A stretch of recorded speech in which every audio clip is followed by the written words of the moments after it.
दोस्तों, Hindi music industries के बहुत बड़े म्यूजिक डायरेक्टर जिसका नाम है सलीम सुलेमान जी, और जिन्हीं के डायरेक्शन में खेसारी लाल यादव जी का हाल ही में एक सॉन्ग आया था जिस सॉन्ग का नाम था सुनामी, और जो कि मर्चेंट यूट्यूब चैनल से उसको रिलीज किया गया था। दोस्तों मैं बता दूं कि खेसारी लाल यादव का ये सॉन्ग जो है विरोधियों को इतना नापसंद लगा कि उन्होंने उस सॉन्ग के बारे में कुछ बुरा भला कह दिया और कहने लगे कि खेसारी लाल यादव का ये सॉन्ग तो फ्लॉप कर गया। लेकिन मैं आपको सबूत दिखाना चाहता हूं, यहाँ पर देख सकते हैं आप साइड में सबूत आप देख सकते हैं कि खेसारी लाल यादव का गाना जो है एक 8 नंबर पर ट्रेंड कर रहा है। और जो गाना ट्रेंड करता है वो कभी फ्लॉप नहीं होता दोस्तों, और ये गाना ट्रेंड में है इसलिए फ्लॉप नहीं है।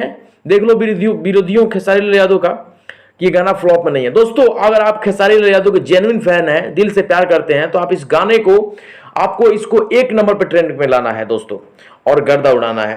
दोस्तों खेसारी लाल यादव से आप प्यार करते हैं तो कमेंट में लिख करके बताइए कि ये वीडियो आपको कैसा लगा। और चैनल पर नए हैं, वीडियो पहली बार देख रहे हैं तो चैनल को सब्सक्राइब कर लीजिए, बेल आइकन दबा लीजिएगा तो नोटिफिकेशन आपको खेसारी लाल से जुड़ी सबसे पहले मिलती रहेगी। और इसी तरह दबंग स्टार खेसारी लाल यादव को आप प्यार करते रहें और उन्हें सपोर्ट से भर दें ताकि कोई इन्हें कुछ नहीं कर सके, और हमेशा इनको आगे बढ़ाने की कोशिश करते रहें। जी हाँ दोस्तों, नमस्ते प्रणाम, और आप मेरे चैनल को सब्सक्राइब कर लीजिए और बेल आइकन दबा लीजिएगा, नोटिफिकेशन आपको सबसे पहले मिलता रहेगा।